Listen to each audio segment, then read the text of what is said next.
जय श्री कृष्णा बच्चों। जैसा कि आप लोग को मैंने कल बताया था कि जो इम्पोर्टेंट सवाल जो 12 के एग्जाम में आ सकता है वो सब आपको हम धीरे धीरे करके भेजेंगे।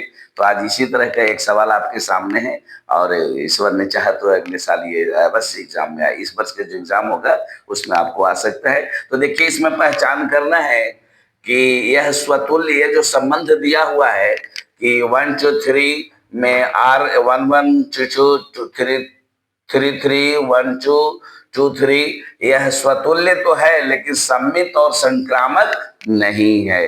तो कल इसीलिए मैंने इसका परिभाषा आपको समझाया था, क्योंकि जब आप परिभाषा समझेंगे तभी आपसे यह हिसाब भी बन सकता है। लिखिएगा, यहां हम पाते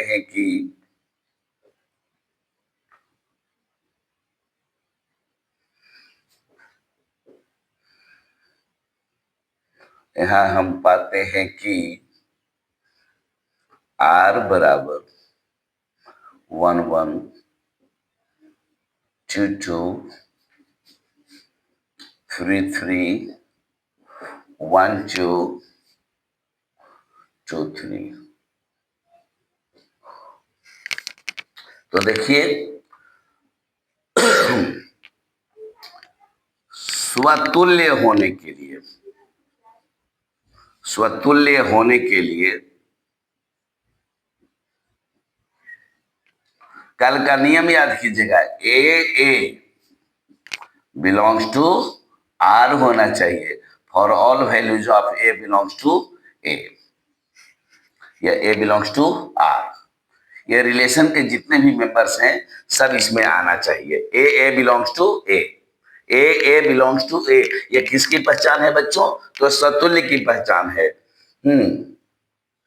यहाँ जो अगर आप रिलेशनशिप निकालेंगे तो आर में आपको मिलता है 1 1 1 आपको मिल रहा है, 2 2 मिल रहा है, 3 3 मिल रहा है। तो देख रहे हैं, ये तो इसको सेटिस्फाई कर रहे हैं ना। जो स्वतुल्य होने के लिए शर्त है आपका a belongs to A for all values of R, तो ये तो इसको सेटिस्फाई कर रहा है। अर्थात यह संबंध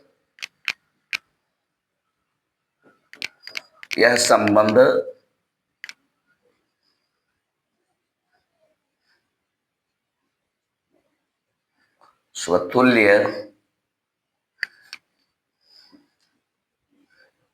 संबंध है। अब देखो बच्चों, नंबर 2 के लिए सम्मित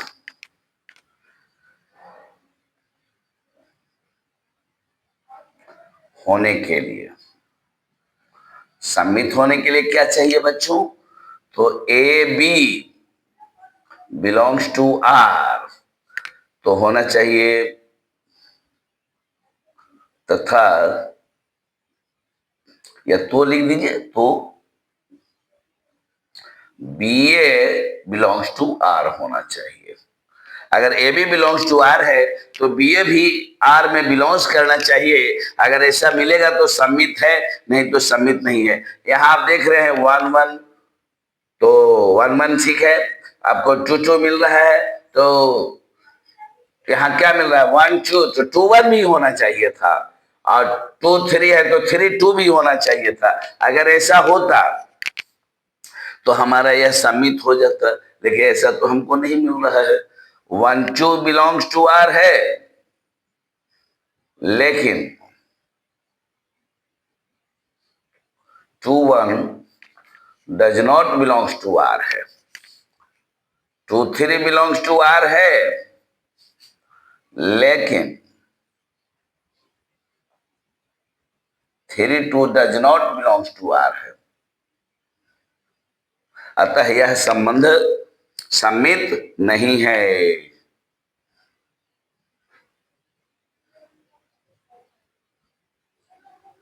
सम्मित नहीं है, याद कीजिए। क्योंकि सम्मित होने के लिए अगर ए बिलोंग्स बी कर रहा है तो बी भी ए में आना चाहिए।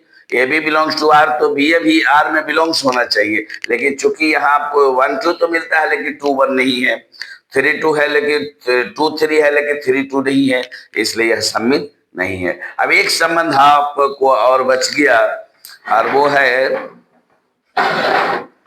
संक्रामक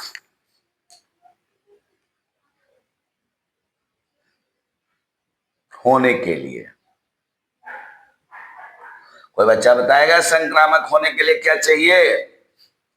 ए B belongs to R, B A belongs to R, A B belongs to R, B C belongs to R. तो ए सी भी बिलोंग्स टू आर होना चाहिए। अगर ऐसा है A B belongs to R, B C belongs to R, तो A सी भी R में बिलोंग्स करना चाहिए। अगर ऐसा है तब यह संक्रामक होगा, नहीं तो नहीं होगा। यहां आप देख रहे हैं 1 2 मिल रहा है, 2 3 मिल रहा है, लेकिन 1 3 तो नहीं है ना। 1 2 आपको मिल रहा है, 2 3 मिल रहा है, लेकिन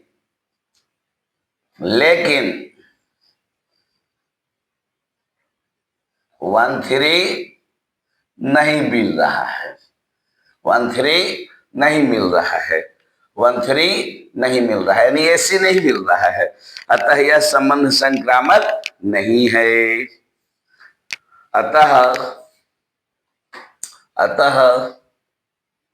यह संबंध संक्रामक नहीं है।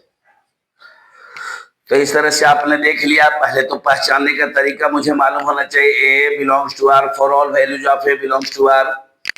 फिर आपका है 1, आपका सम्मित होने का पहचान ए बी है तो बी ए भी होना चाहिए, और अगर ए बी मिल रहा है, बी सी मिल रहा है, तो ए सी भी होना चाहिए।